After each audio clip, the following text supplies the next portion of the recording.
전쟁은 비용이 너무 많이 들어요. 전 세계 경제도 마비되고 이란도 가만히 있지 않습니다. 근데 이제 만약에 이란을 때린다, 진짜 핵 만든 걸로 갈 수밖에 없어요. 주변 거를 다 때릴 수 있어요. 이란이요? 그럼요. 일단 제가 좀 욕을 좀 하겠습니다. 누구 욕을요?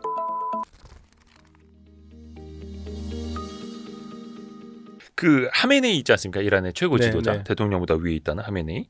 미국의 핵 협상 제안 자체를 계속 거부하더라고요. 그러니까 이제 이란의 그 최고 지도자는 기본적으로 미국을 믿지 않습니다. 네네네. 미국을 믿지 않고 미국과 핵 협상에 대해서 부정적인데 왜 그러면 핵 협상에 나섰느냐? 주변에서 계속 하메네이에게 건의를 한 거예요. 하메네이 건의했기 때문에 핵 협상을 한 겁니다. 그렇지만 기본적으로 최고 지도자는 시각은 부정적이에요. 그러니까 최고 지도자 편에 있는 사람들은 핵 협상에 대해서 대단히 부정적이에요. 안 될 거라고 생각합니다. 거의 뭐 역사적으로 전통적으로. 네, 예. 근데 이란의 대통령은 그래도 좀 온건파가 됐고. 그러니까 그 핵 협상을 지지하는 사람들이 많이 있을 거 아니에요. 해야 된다고 경제를 위해서라도. 이제 그 사람들의 의견을 들어서 핵 협상을 하라고 하긴 했지만 기본적으로 그 기조가 미국을 믿지 못하고 핵 협상에 대해서 부정적인 시각이 더 커요. 하메네이 최고 지도자와 그 주변에 있는 사람들은. 그럼 이게 협상 과정에서도 뭐 굿캅, 배드캅 역할이 네. 이렇게 되는 걸까요? 그러면 이란 내에서? 그런데 이란 내에서는 어떻게든지 핵 협상을 좀 성공시키려고 하는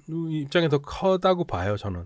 근데 미국에서는 지금 부딪히고 있거든요. 예를 들면 위트커프 같은 경우에는 온건파고 마크 루비오 같은 경우에는 강경파고. 미국 내에서도. 미국 내에서도. 그래서 제가 이란 쪽 인사들의 얘기 들어보면 핵 협상 어떻게 될 거냐고 물어보면은 굉장히 희망적으로 보는 사람들도 결국에는 이 카드는 미국에 달려 있다. 미국이 어떻게 해야 될지는 모르고 있으니까 우리는 뭐든지 하려고 마음을 갖고 있는데 미국이 지금 답이 안 나와서 그런다. 그런 얘기를 많이. 미국 내에서도 아직 답이 안 나온다. 네, 미국에서 지금 자꾸만 입장이 갈팡질팡하다.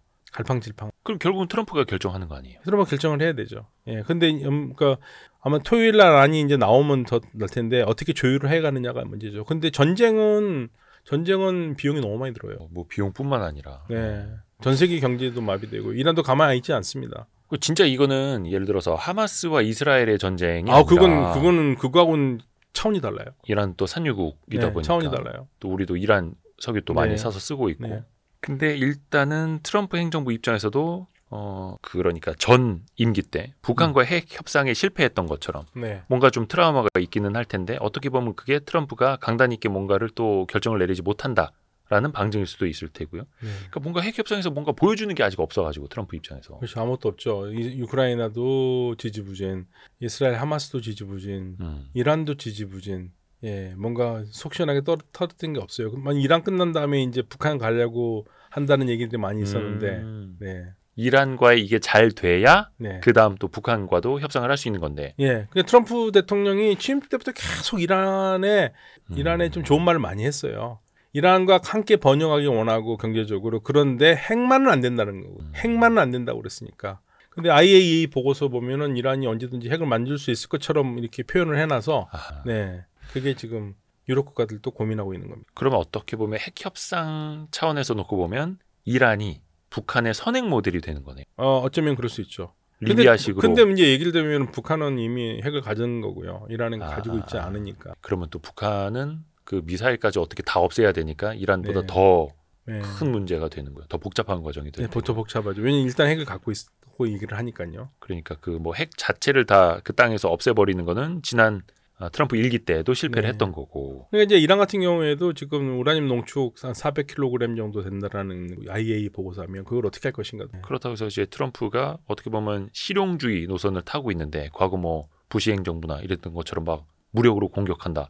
이거는 상상하기 또 힘든 일이에요. 예, 근데 그거는 다 안 좋죠. 예, 무역을 중요한 사람들이 전쟁을 하면 전쟁은 파기니까요. 이게 좀 무역이 될 수가 없어요. 그러니까 지금 당시 중동 지역은 패러다임이 바뀌고 있거든요. 경제 협력과 경쟁으로 가고 있거든요. 주변 국가들끼리. 그전에 이란과 대척을 하면서 어떻게 해서 이란을 눌러 앉히려고 그러는데 그거보다는 경제적으로 협력하면서 가는 게 더 좋다고 생각하기 때문에 이 아랍 국가들이 사실 많은 부분에서 핵협정을 성공시키는 데 많은 노력을 의무로 양으로 했을 거예요. 전쟁 없이 해야 되니까. 핵협정이 돼야지 전쟁이 없을 거 아닙니까? 예. 근데 이게 트럼프 입장에서도 뭐 폭격 이야기를 합니다만 이게 뭐 예전에 사담 후세인 시절에 이라크를 공격했던 거랑 9.11 테러 이후에 아프가니스탄 공격했던 거랑 이거는 명분이라든지 차원 자체가 좀 다른 거잖아요. 달라요. 물론 뭐 부시 행정부 때도 이라크에서 뭐 대량 살상 무기는 발견되지 않았습니다만, 그래도 이란이 그냥 농축하고 있는 게 있다라고 해서 이스라엘이 쟤네 공격해 달라고 해서 미국 입장에서 어느 날 갑자기 이란을 공격한다? 이것도 사실은 그래 현실 가능성 별로 없는. 좋지 않습니다. 미국 경제도 나빠질 거예요. 전쟁을 하면. 유가도 오르고, 또 물가도 치솟고. 그래서 우리는 말할 것도 없고요. 그렇죠, 당연히 유가가 오르면은. 그러면은 이란은 과연 무엇을 얻어낼 수 있을 것인가? 미국은 과연 뭘 줄 수 있을 것인가? 이 절충점이 안 그려지는 거예요. 네, 현재는 안 그려집니다. 그러니까 결국에는 다시 말씀드리지만 정리하자면 그냥 키포인트를 그렇게 보시면 됩니다. 이란은 우라늄 농축하겠다. 낮은 수준의 농축은 그건 주권국가의 권리였다고 얘기를 하고 있고. 근데 이란과의 그 핵 협상, 미국과 계속해서 접점을 찾지 못하는 걸 웃으면서 보고 있는 사람은 네타냐후. 그렇죠. 저거 결렬되라. 결렬되면 좋죠. 결렬되면 좋은데, 근데 이제 만약에 이란을 때린다. 그럼 이란은 진짜 핵 만든 걸로 갈 수밖에 없어요. 더 빨리. 거 봐라. 이스라엘이 자꾸 우리를 공격하지 않느냐. 그리고 NPT 탈퇴할 겁니다. 명분이 되는 거네요. 그러니까 이제 그것도 문제예요. 어떻게 보면 이제 긴장감이 높아질수록 이란 입장에서는 핵미사일을 만들어야 할 명분이 더 강해지는 거고. 그러면 네타냐후가 결국은 또 그래서 이란을 지금 공격을 반대하는 사람들이 다 그 얘기합니다. 만약에 공격을 하면 진짜 이란은 명분이 생긴다. 그 어떻게 할 거냐 그거를. 그런 어려움이 있습니다. 그것도 다 이제 계산을 하고 있을 텐데요, 당연히. 네. 네타냐후가 이란의 핵무기 개발을 도와주는 꼴이 될 수도 있다라는 그럴 수도 거. 있죠. 그래서 주변에서도 경고음을 분명히 내고 있을 텐데, 이게 평화적으로 좀 이란이 핵을 포기하면 결국은 경제도 좋아지고, 근데 다만 내부에서는 여전히 미국에 대한 불신이 정치 외교적으로 있을 수밖에 없기 때문에 모든 걸 또 다 내줄 수는 없는 거고 계속 헛도는 거네요. 지금 우리나라 아니 이게 무슨 뭐 이빨 빠진 그 톱니바퀴처럼 계속 헛도는 거 아닙니까? 도돌이표입니다. 계속적으로. 근데 그 시간이 갈수록 불리한 건 이란이잖아요. 경제적으로는 이란이 불리하죠. 여러 가지로. 왜냐하면 다른 나라들은 지금 AI다 뭐다 해서 지금 앞으로 나가는데 이란은 경제적으로 지금 어려워지잖아요. 환율도 높아지고. 그게 참 문제죠. 근데 이제 과연 이스라엘이 미국의 승인 없이 독자적으로 공격할 수 있을 것인가? 이거는 아까 질문을 드렸고, 그러면 옆에 있는 다른 중동 국가들은 어떨까요? 아까 사우디 같은 경우에 전쟁 나는 거 원하지 않습니다. 누구도 원치는 않겠습니다만. 누구도 원치 않죠. 전쟁이 나면 이게 문제가 해결되는 게 아니라 주변이 다 파괴가 돼요. 이란이 가만히 있겠습니까? 이란이 나만 막고 있겠어요? 누구까지 그럼? 주변 거를 다 때릴 수 있죠. 이란이요? 그럼요. 여러 개의 전쟁을? 아니, 그러니까 그 전쟁을 아예 말 그대로 못 먹어도 고라식으로 주변에 있는 유전들만 건드려도 어떻게 돼요? 미사일로 쏘면. 주변 국가들이 조금이라도 거기에 참여하거나 그렇게 될 경우에는 이 전쟁은 그냥 이스라엘과 이란의 전쟁이 아니라 주변까지 다 확전될 가능성이 커요. 근데 그동안에 이제 이란과 거의 한 배를 탔던, 물론 이제 하마스는 지금 많이 와해됐습니다만 후티도 있고 뭐 다른 좀 지원을 같이 받을 수는 있습니다만 그럴 능력은 있는 거죠. 아니, 그 사람들까지 가지 않아도 이란이 가지고 있는 미사일로 때릴 거니까. 이스라엘을. 또 이스라엘 입장에서는 지난번에 그랬던 것처럼 아이언도모로 막아내고 또 미국이 항공모함 띄워서 주변에서 또 뭐 도와준다고 했고. 다 막을 수 있을까요? 그 미국이 안 막아주면 못 막는 건데 아이언돔은 안 됩니다. 아이언돔은 이란이 가지고 있는 초음속 미사일을 막을 수 있는 용도가 아니에요. 더 약간 더 낮은 층. 그렇죠. 아이언돔으로는 초음속 미사일 못 막습니다. 근데 지난번에도 그 미사일 서로 이제 주고받았을 때 어떻게 보면 약속 대련처럼 보이기도 했었고 더 이상의 확전을 하지 않으려는 모습으로 또 보이기도 했었단 말이죠. 근데 만약에 2라운드가 펼쳐진다면 당시보다는 더 심각해질 수도 있을까요? 네, 그렇죠. 이거는 핵을 때린다는 거니까, 핵시설을 때린다고 하는 거니까 이란으로서는 만반의 준비를 이미 뭐 형용수비드 사령관도 나와가지고 우린 준비돼 있다. 건들기만 해봐라 다 이렇게 나와 있고요. 물론 어느 정도 진짜 준비되어 있는지는 알 수가 없습니다만은 준비 태세는 지금 확실합니다.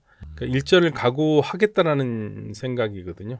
일전을 각오하겠다라는 건 이제 큰 전장, 확전. 네, 그러니까 이 핵시설만 건드리면 가만히 있지 않겠다라는 얘기를 하고 있습니다. 물론 이제 그 정도로는 가지 않아야겠죠. 안 해야 되죠. 그거는 진짜 우리한테도 안 좋습니다. 그러니까 다른 걸 다 떠나서 우리한테 안 좋아요. 유가 측면에서. 그럼요. 그러면은 또 이제 트럼프 같은 경우에 지난번에 시리아 제재를 좀 풀어줬잖아요. 네. 이게 고도의 정치적인 그 계산이 다 깔려 있는 거겠죠. 그러니까 이제 시리아가 참 이게 어려운 문제인데요. 네네네. 일단 제가 좀 욕을 좀 하겠습니다. 누구 욕을요? 시리아를요. 시리아는 이게 정상적인 정부가 아니에요. 그렇죠. 임시 정부라서 그런 게 아니라 이들이 IS하고 똑같은 애들입니다. 근데 거기 국가 원수도 미국의 그 뭐죠 이게 무슨 대상이었죠? 현상금, 현상금 걸어놨던 대상이었고. 근데 트럼프는 또 가갖고 이제 잘 지내보자 이랬던 거고. 그 사실은 이제 국제사회의 딜레마입니다. 이게 샤라의 정부가 탈레반보다 나은 게 하나도 없거든요. 저는 오히려 탈레반이 더 낫다고 봐요. 그 정도인가요? 예, 탈레반이 더 나아요 차라리. 그런데 국제사회는 전 탈레반도 못됐다고 생각하지만 굳이 비교하자면. 그런데 탈레반에 대해서는 거기 인권 얘기하면서 막고 있는데 샤라에 대해서는 많은 기회를 주고 있거든요. 근데 왜 그러냐면 이유는 한 가지입니다. 샤라가 예뻐서 그런 게 아니라 시리아가 가지고 있는 지정학적 위치 때문에 그래요. 그러니까 어떻게 보면 트럼프 입장에서는 저 불량 정권인데 사실 트럼프는 시리아에 관심 없었어요. 관심 없었는데 시리아에 인게이지 해야 된다라는 생각을 한 것 같아요. 왜냐하면 시리아가 흔들리면 중동 전체가 다 흔들리거든요. 그러니까 굳이 거기를 막 화약고로 만들거나 저 불량 정권이랑 싸울 필요도 없고. 이게 이제 불량 정권은 맞아서 이 불량 정권을 교체를 해야 되는데 교체를 하려면 또 내전을 들어갈 거고 내전이 언제 끝날지 지금 앞에 내전만 해도 13년을 이상을 했는데 새로운 내전을 한다고 그래가지고 우리가 원하는 사람이 될 거 가능성도 없고 그런데 지금 어차피 끝났으니까 일단 얘네들은 좋은 애들은 아니란 건 세상이 다 알고 있지만 지가 바뀐다고 그러니까 지가 바뀌었다고 그러니까 기회를 줘보자. 그러니까 불량 정권이지만 사고만 치지 말고 그냥 조용히 있어. 그래서 막 우쭈쭈 좀 추켜 세우기도 하고. 사고만 치자는 게 아니라 지네들이 우리는 바뀌었다. 우리는 그런 사람이 아니라고 얘기를 자꾸만 하니까 그럼 기회를 줘보자라는 겁니다. 국제사회가. 그럼 어디 가만히 있으면 됩니다. 아니 그러니까 미국은 본격적으로 원래 사실 미국이 그렇게 하고 싶었던 거 아니고 카타르가 설득을 한 것 같아요. 미국을. 카타르는 그쪽에 지금 계속적으로 발판을 넓히려고 그러거든요. 시리아 쪽으로. 예, 시리아 쪽으로. 그리고 궁극 쪽으로는 뭐 처음부터 그런 얘기가 나왔었는데 이게 파이프 전쟁이라고 했거든요. 그래서 카타르에서 시리아 거쳐서 하는 파이프라인을 결국에는 만들고 싶지 않은가. 그거 하려다가 못한 거니까. 그러면 뭔가 시리아에도 당근을 줘야 하는데 카타르가 그 지렛대 역할을 좀 해주고. 카타르, 아랍에미리트 전부 다 사우디아라비아가 이 시리아를 진정한 자기네 아랍의 일원으로 만들고 싶어요. 왜 그전까지는 이란하고 더 친했거든요. 이란하고 더 친했고 이란이 여기를 좌지우지했으니까. 근데 이란은 쫓아냈잖아요. 그렇게 되면 이제 시리아를 아랍 연맹을 완전히 들어쓰고 아랍어를 쓰는 아랍 국가들이 여기에 조금 자기의 그 거점을 만들고 싶은 거예요. 그러면 시리아에 대한 제재를 풀어준 게, 그러니까 미국이 풀어준 게, 그러면 또 이란에게는 또 하나의 압박.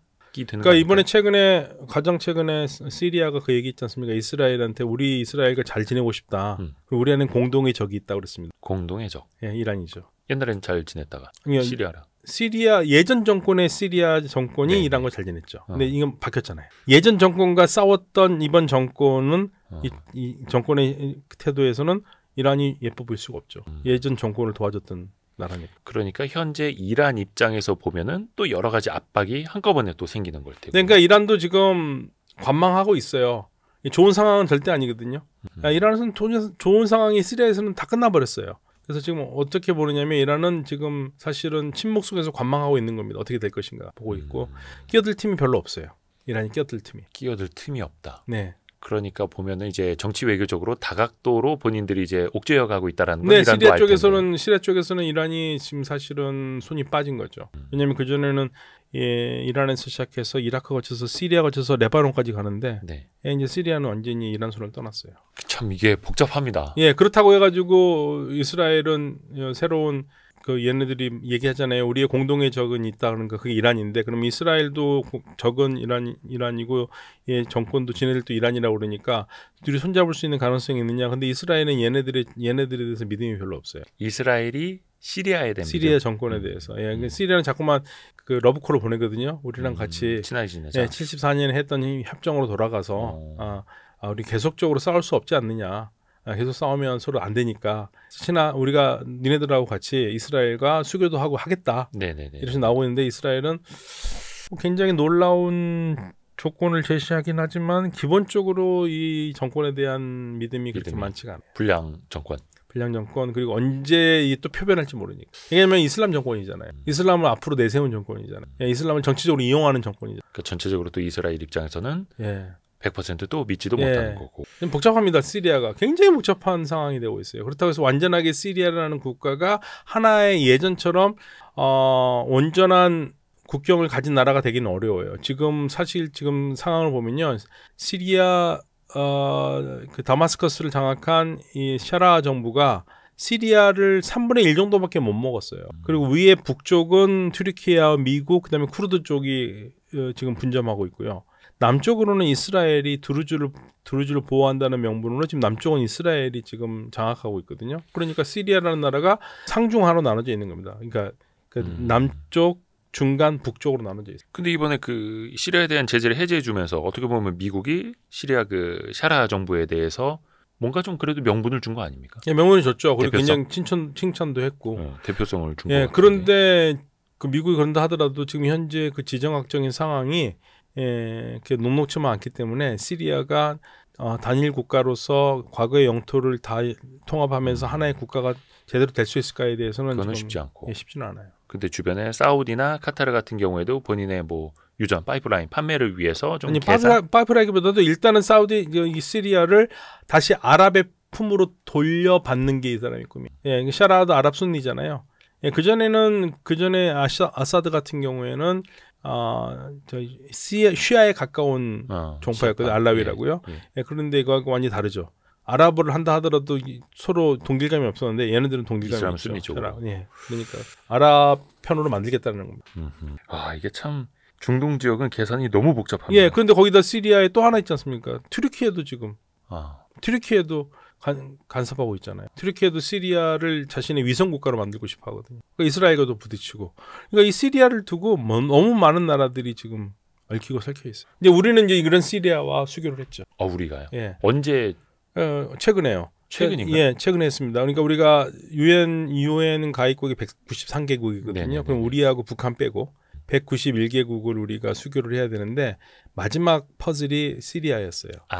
예, 그래서 우리가 두 나라를 못했거든요. 쿠바와 시리아인데 쿠바는 했고 그다음에 이제 이번에 시리아를 하면서 북한만 남은 거예요? 예, 북한만 남았죠. 근데 시리아하고 한 이유는 북한 때문에 한 겁니다. 손 못 잡게 하려고. 예, 그전에는 친북한이었거든요. 근데 새로운 정권은 친북한이 아니니까 우리하고 손을 잡은 거예요. 그러니까 뭐 북한 문제로 봤을 때는 뭐 나쁘다고 할 수는 없는데, 근데 이제 우리가 아무튼 손을 잡았다는 얘기는 이 정부를 인정을 한다는 얘기잖아요. 근데 또 안 할 수가 없어서 하는 거기도 하고요. 예, 뭐 이제 우리 외교부 같은 경우에는 다른 나라들도 다 하니까 북한하고 손 잡는 것보다는 우리랑 손 잡는 게 낫지. 예, 그래서 한다는 거에서 그러면 이해는 가는데 이 정권이 가지고 있는 이 비도덕성을 생각하면 이거를 좋은 건 아니다. 예, 좋은 건 아니다. 근데 어찌 됐든 간에 계산상으로는 또 안 하는 것보다 하는 게 나을 수도 있는 거고. 예. 그게 뭐 중동 지역 다른 국가들의 그 생각도 마찬가지일 테고 대한민국의 생각도 사실은 비슷한 거고. 네. 정치 외교적으로. 엄청 복잡합니다. 네, 굉장히 복잡합니다. 시리아는 정말 복잡합니다.